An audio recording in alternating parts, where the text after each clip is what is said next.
సంవత్సరపు వ్యవసాయ బడ్జెట్ను ప్రవేశపెడతారు.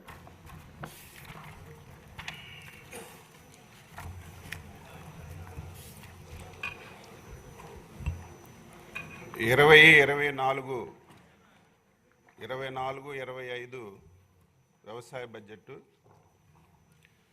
గౌరవ సభాపతి గారు, గౌరవ ముఖ్యమంత్రి వర్యులు, గౌరవ సహచర మంత్రివర్యులు మరియు గౌరవ సభ్యులందరికీ నా హృదయపూర్వక నమస్కారాలు తెలియజేస్తున్నాను. ప్రముఖ కవి గుర్రం జాషువా గారు రైతు గురించి వ్రాసిన పద్యంతో వ్యవసాయ బడ్జెట్ ప్రారంభించడం సముచితంగా భావిస్తున్నాను. వాని రెక్కల కష్టంబు లేనినాడు సస్యరమ పండి పులకింప సంశయించు, వాడు చెమటోడ్చి ప్రపంచమునకు భోజనం పెట్టు, వాడికి భుక్తి లేదు. రైతుకి పై పరిస్థితి మారాలని, రైతే రాజు కావాలని మన ప్రియతమ ముఖ్యమంత్రి శ్రీ నారా చంద్రబాబు నాయుడు గారు ఆకాంక్ష అని చెప్పి తెలియజేస్తున్నాను. 6 కాలం ఇంటిల్లిపాది శ్రమించి ఈ ప్రపంచానికి అన్నం పెట్టే రైతన్నకు మనస వాచ కర్మణ శిరస్సు వంచి పాదాభివందనం తెలియజేస్తున్నాను.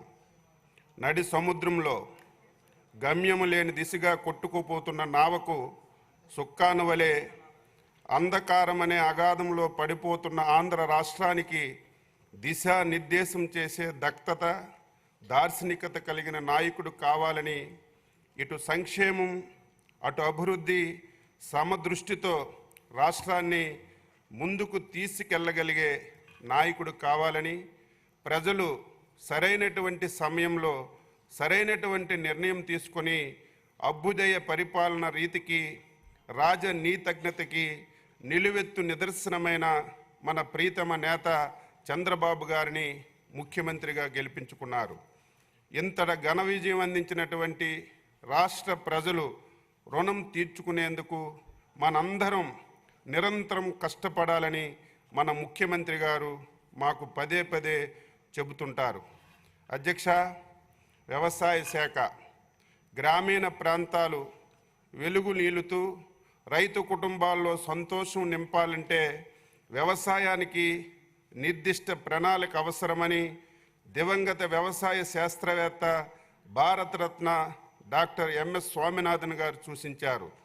ఆ మహనీయుని మాటల్లో ప్రతి అక్షరము సత్యమని గ్రహించి ఈ ప్రభుత్వం అందుకే రాష్ట్ర ప్రధాన ఆదాయ వనరైనటువంటి వ్యవసాయ రంగాన్ని మరింత పరిపుష్టి చేసి రైతులను స్థితిమంతులుగా చూడాలని స్వర్ణాంధ్ర ఎట్ 2047 లక్ష్యంతో ఈ రంగానికి అగ్రతాంబూలం వేస్తున్నాం.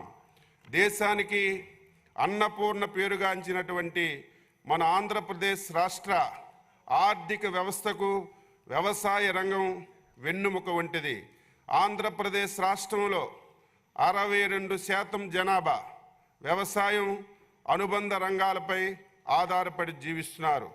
గడిచినటువంటి 5 ఏళ్ల కాలంలో పంటల సాగుకి ప్రాణాధారమైనటువంటి భూసార పరీక్షలను చేయడంలో విమర్శించారు.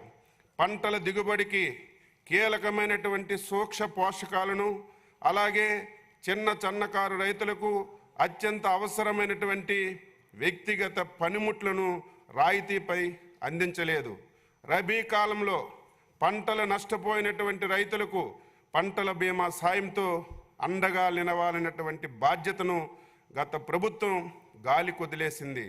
అంతేకాకుండా గత సంవత్సరంలో కరువు పీడిత ప్రాంతాలకు పంటల బీమా అందించాలని విచక్షణ కూడా మర్చిపోయారు.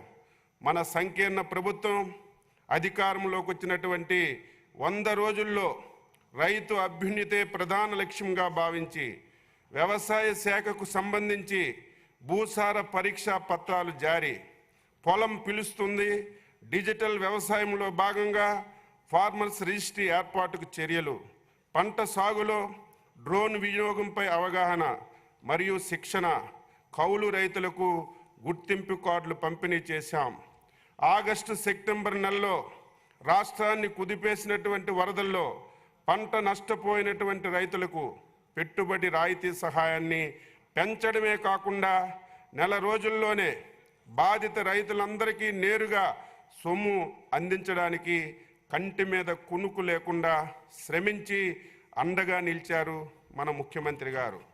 రానున్న కాలంలో వ్యవసాయ రంగాన్ని మరింత అభివృద్ధి చేసేందుకు ఆంధ్రప్రదేశ్ సాగుదారుల హక్కు చట్టం 2024 రైతు బృందాలకు డ్రోన్లు సరఫరా, రైతులకు వ్యక్తిగత పనిముట్లు, రాయితీపై విత్తన సరఫరా, బంజర భూముల్ని సాగులోకి తీసుకురావడం, అన్నదాత సుఖీభవ, పిఎం కిసాన్ పంటల బీమా, వడ్డీ లేని రుణాలు వంటి పథకాలు అమలు చేయబోతున్నాం.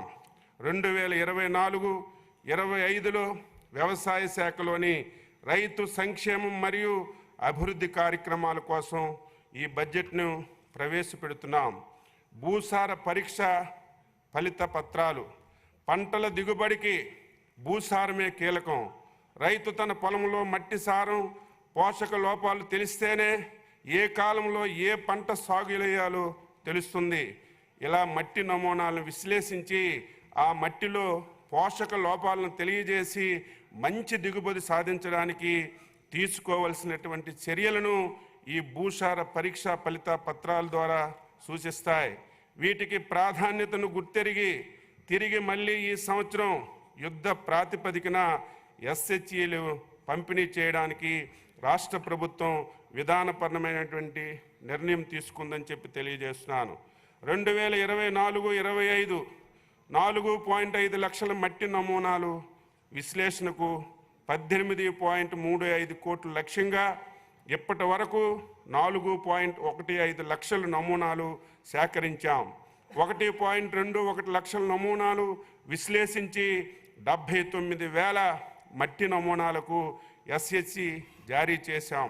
ఎన్నో ఏళ్లుగా ప్రయోగాల్లో రసాయనాలు మరియు శ్రమతో కూడిన వెబ్ కెమిస్ట్రీ పద్ధతిలో మట్టి నమూనాలు విశ్లేషిస్తున్నాం. ఈ అవరోధాలను పరిష్కరించడానికి రిమోట్ సెన్సింగ్ టెక్నాలజీతో కూడినటువంటి డ్రై కెమిస్ట్రీ విధానంతో మట్టి విశ్లేషణలో వినూత్నమైనటువంటి విప్లవాన్ని తీసుకురాబోతున్నాం. ఆల్ఫా స్పెక్ట్రోస్కోపీ వినియోగంతో కేవలం ఒకేసారి తీసి మట్టి నమూనాలను స్పెక్ట్రమ్ లైబ్రరీలో భద్రపరుస్తాం. ఉపగ్రహ చిత్రాలతో తదుపరి మట్టి నమూనా ఫలితాలు రియల్ టైంలో జారీ చేయబడతాయి. ఈ స్పెక్ట్రమ్ లైబ్రరీ అభివృద్ధికి వ్యవసాయ శాఖ ప్రాథమిక చర్యలు తీసుకుంటుంది. అలాగే గ్రామ స్థాయి సాయిల్ ఫెర్టిలిటీ మ్యాపింగ్ కోసం రిమోట్ సెన్సింగ్ టెక్నాలజీని ఉపయోగించి మొదటి దశ కింద ఒక జిల్లాలో పైలట్ ప్రాజెక్ట్ని ప్రణాళిక రూపొందించాం. ఎస్హెచ్సి కార్డుల ఆధారంగా రైతులకు అవసరమైనటువంటి సూక్ష్మ పోషకాలు, విత్తనాలు పంపిణీలో ఎటువంటి ఇబ్బందులు రాకుండా వ్యవసాయ శాఖ సన్నాహాలు చేస్తుంది. ఎస్హెచ్జి జారీ కోసం 2024-25 సంవత్సరంలో వార్షిక కార్యాచరణ ప్రణాళిక కింద 38.88 కోట్లు ప్రతిపాదించబడింది. సూక్ష్మ పోషకాల పంపిణీ. మట్టి విశ్లేషణ ప్రకారం సూక్ష్మ పోషక లోపాలను సవరించడానికి రైతులకి సూక్ష్మ పోషక ఎరువులు అనగా జింక్ సల్ఫేట్, జిప్సమ్, బోరాన్ రాయితీపై రైతులకు అందిస్తున్నాం. రాయితీలపై విత్తన పంపిణీ. నాణ్యమైన విత్తనమే మేలైనటువంటి దిగుబడికి ముఖ్యం. అందుకని ప్రభుత్వం నాణ్యమైన విత్తనాలను రాయితీపై క్రిస్ యాప్ ద్వారా రైతు సేవా కేంద్రాల్లో పంపిణీ చేస్తున్నాం. ముఖ్యమైనటువంటి పంట విత్తనాలతో పాటు పచ్చి రొట్ట మరియు ప్రత్యామ్నాయ పంటల విత్తనాలు కూడా రైతులకు పంపిణీ చేయబడుతున్నాయి. ఏజెన్సీ మండలాల్లో గిరిజన రైతులకు ప్రత్యేకంగా 90% రాయితీతో విత్తనాలు సరఫరా చేస్తున్నాం. విత్తన సరఫరాకు నోడల్ ఏజెన్సీగా ఆంధ్రప్రదేశ్ విత్తనాభివృద్ధి సంస్థ పనిచేస్తుంది.